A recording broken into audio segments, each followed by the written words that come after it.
Selamat pagi para muridku kelas 12 IPA dan IPS.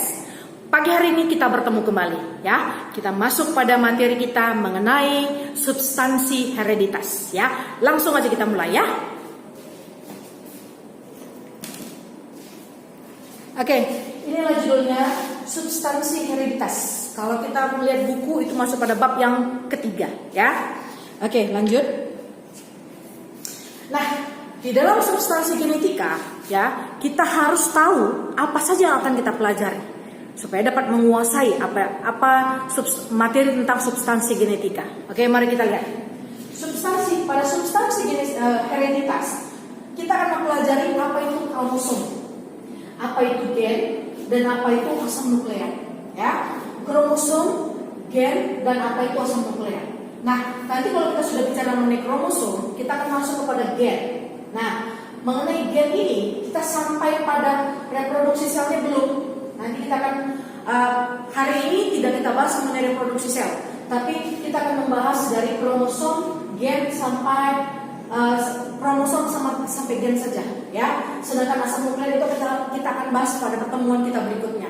Tetapi secara umum pada substansi hereditas kita akan mempelajari 3 hal ini ya: kromosom, gen, dan asam nukleat. Ya. Pada hari ini kita akan membahas hanya pada kromosom dan gen saja. Ya, kalau yang ini asam nukleat dan reproduksi sel pada pertemuan kita yang berikutnya. Oke, jelas ya? Itu adalah peta konsep pada materi kita pembelajaran kita mengenai substansi hereditas. Ya, oke kita masuk kepada berikutnya. Nah, ya, berbagai macam sifat fisik makhluk hidup merupakan hasil dari manifestasi sifat genetik yang dapat diturunkan pada keturunannya. Ya, sifat genetik tersebut berada di dalam asam nukleat, yaitu berupa DNA dan RNA. Apa itu DNA? Deoksiribosa nukleat asid, dan RNA ribosa nukleat asid. Ya, DNA berada dalam kromosom yang terpilih di dalam inti sel. Sedangkan RNA tersebar di dalam larutan sitoplasma dan plasma sel. Ya, itu perbedaannya. Kalau DNA itu dia terdapat di dalam kromosom atau dia yang menyusun kromosom dan terdapat di dalam inti sel, sedangkan RNA itu berada atau larut di sitoplasma sel dan di plasma sel itu sendiri. Ya, oke. Itu tempat kedudukan mereka. Nah, berikutnya. Sifat genetik akan diturunkan kepada keturunannya melalui proses perkawinan. Jadi kalau tidak ada perkawinan, maka sifat genetik tadi dari orang tua tidak akan diturunkan kepada keturunannya. Ya, antara sel sperma dan sel telur hingga menghasilkan perpaduan 2 sifat genetik yang berbeda. Sel sperma membawa sifat tertentu, sel telur membawa sifat tertentu, dan akan menghasilkan satu keturunan. Di dalam keturunan tersebut akan dihasilkan perpaduan kedua sifat dari si sel telur dan sel sperma tadi. Itu dia. Ya, ilmu yang khusus mempelajari materi genetik serta proses penurunannya pada keturunan berikutnya, ya, itu dikenal dengan nama ilmu genetika. Ya, ilmu yang mempelajari khusus pewarisan genetik kepada keturunan berikutnya itu dikenal dengan nama ilmu genetika. Ya, oke, berikutnya. Nah, kita bahas mengenai kromosom. Ya, kata konsep yang pertama. Oke, kromosom. Apa itu kromosom? Kromosom merupakan struktur mikroskopik, berarti struktur yang tidak dapat dilihat pakai mata, tetapi harus menggunakan bantuan mikroskop. Ya, merupakan struktur mikroskopik dalam sel yang membawa molekul DNA. Jadi yang menyusun si kromosom itu adalah si DNA tadi. Kumpulan DNA membentuk yang namanya kromosom. Ya, oke. Nah, kromosom tersusun atas DNA dan protein kromosom yang disebut dengan histon. Ya, protein kromosom yang menyusun kromosom namanya histon. Lalu struktur histon yang diselubungi oleh DNA, ya, disebut sebagai nukleosom. Ini istilah-istilah di dalam kromosom. Ya, protein yang menyusun kromosom itu namanya histon. Sedangkan histon, ya, struktur histon yang diselubungi oleh DNA itu namanya nukleosom. Ya, lalu kromosom terdiri atas 2 struktur utama. yaitu sentromer dan telomer. Mari kita lihat bagaimana bentuk kromosom tadi. Mana kasih sentromer, mana kasih telomer. Oke, mari kita lihat. Nah, inilah dia, ya. Ini inti sel, ini sel, ya, ini sel. Ini inti sel, nukleus, ya. Di dalam nukleus terdapat yang namanya kromosom. Inilah kromosom tadi. Nah, satu kromosom kita perbesar. Inilah satu kromosom tadi. Nah, mana itu sentromer? Sentromer itu yang ini, ya. Mana itu telomer? Telomer itu kaki-kakinya. 1, 2, 3, 4, ya. Nah, sentromer itu yang ini dan telomer itu yang ini. Jadi penyusun si kromosom itu ada dua, yaitu sentromer dan telomer, ya. Nah, inilah dia bentuknya. Nah, mari kita lanjutkan. Nah, apa itu sentromer? Sentromer adalah bagian dari kromosom yang mengandung dua kromatid atau kromosom anak, ya. Sentromer adalah bagian dari kromosom yang mengandung dua kromatid atau dua kromosom anak, ya. Oke, telomer merupakan urutan DNA khusus yang dapat ditemukan pada bagian ujung kromosom. Fungsinya menjaga panjang kromosom anak konstan seperti sel induk, ya.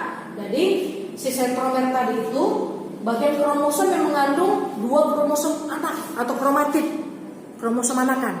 Sedangkan si telomer ini urutan di dalam telomer terdapat urutan DNA yang ditemukan pada bagian ujung, ya, ujung kromosom. Nah, fungsi si telomer tadi atau seperti kaki tadi itu adalah untuk menjaga supaya panjang si sel anakan sama si sel induk itu tetap sama, ya, tidak berubah dia, ya.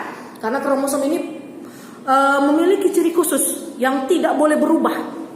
Kalau dia berubah sedikit saja, itu akan menghasilkan kromosom yang lain, ya, penampakan yang lain dari si individu tadi. Itu dia.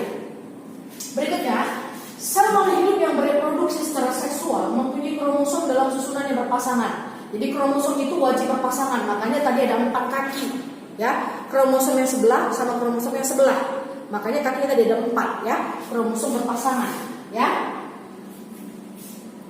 Nah, kromosom yang berpasangan ini disebut sebagai kromosom homolog, ya. Satu kromosom berasal daripada sel induk jantan dan satu kromosom berasal daripada sel induk betina, ya. Oke, kita lihat bagaimana bentuknya.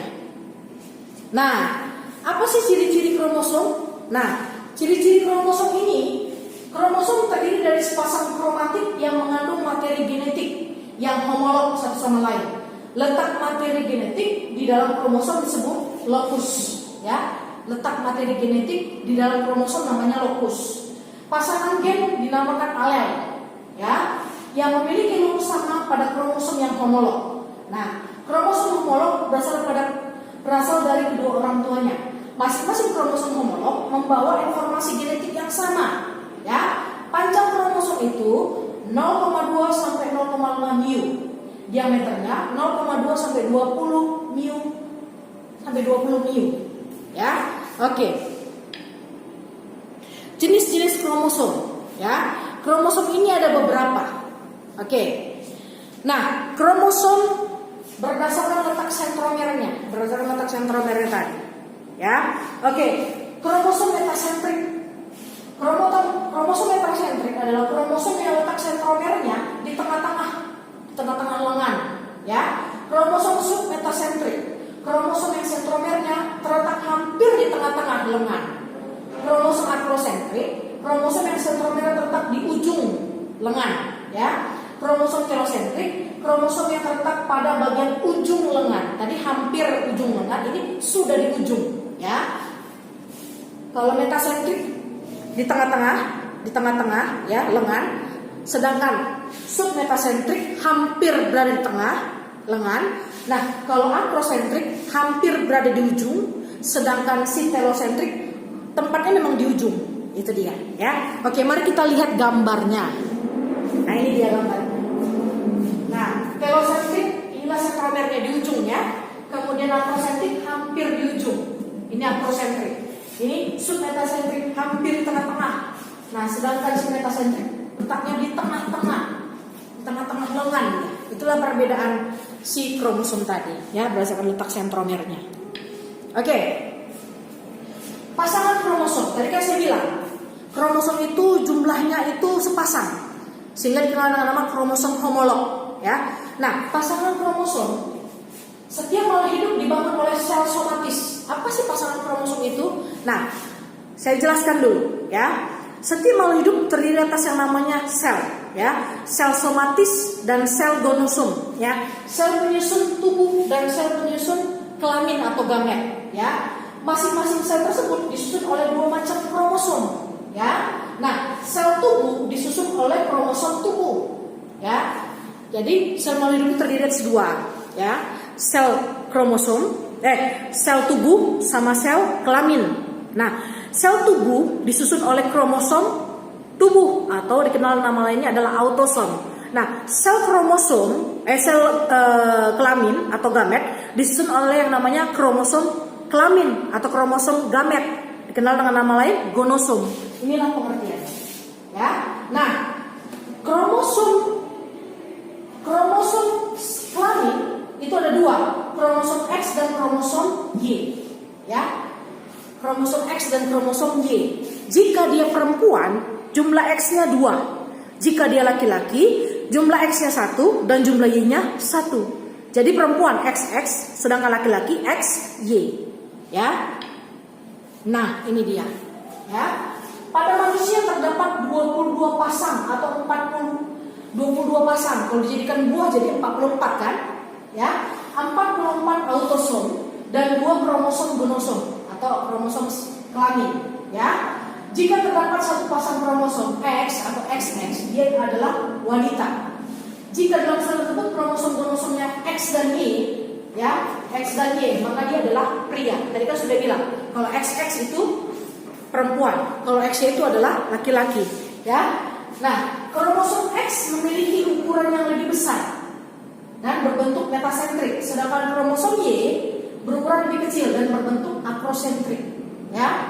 Itu dia bentuknya. Oke. Tunggu dulu. Jadi kalau ditanya berapa sih jumlah kromosom kita? Ya, jumlah kromosom kita adalah 22 pasang kromosom tubuh atau autosom dan sepasang kromosom kelamin atau gonosom, ya. Kalau perempuan dia XX, kalau laki-laki dia XY. Mari kita lanjutkan lagi. Nah, ini dia. Sel somatik atau sel tubuh, ya. 22 AA tambah XY atau 22 AA tambah XX. Ini artinya kalau ada seperti ini, artinya adalah terdapat 22 pasang kromosom tubuh dan sepasang kromosom kelamin atau kromosom gonosom, ya. Nah, dapat yang ini, ya, yang ini dapat juga ditulis seperti 44A, ya. Ini kan AA karena dia sepasang. Kalau ini 44 karena dia ada sebuah, ya. 44A tambah XY atau 44A tambah XX. Nah, itu dia. Itu artinya terdapat 44 kromosom autosom dan 1 pasang kromosom gonosom, ya. Sel kelamin 22A tambah X atau 22A tambah Y artinya terdapat 22 kromosom gonosom dan 1 kromosom gonosom. 22 pasang kromosom autosom. Ini salah ya, bukan gonosom. Autosom dan 1 kromosom gonosom. Ya, itu dia artinya. Ini apa? Autosom ya, bukan gonosom. Oke, jelas ya? Ini yang saya jelaskan barusan ini hanya penulisannya saja.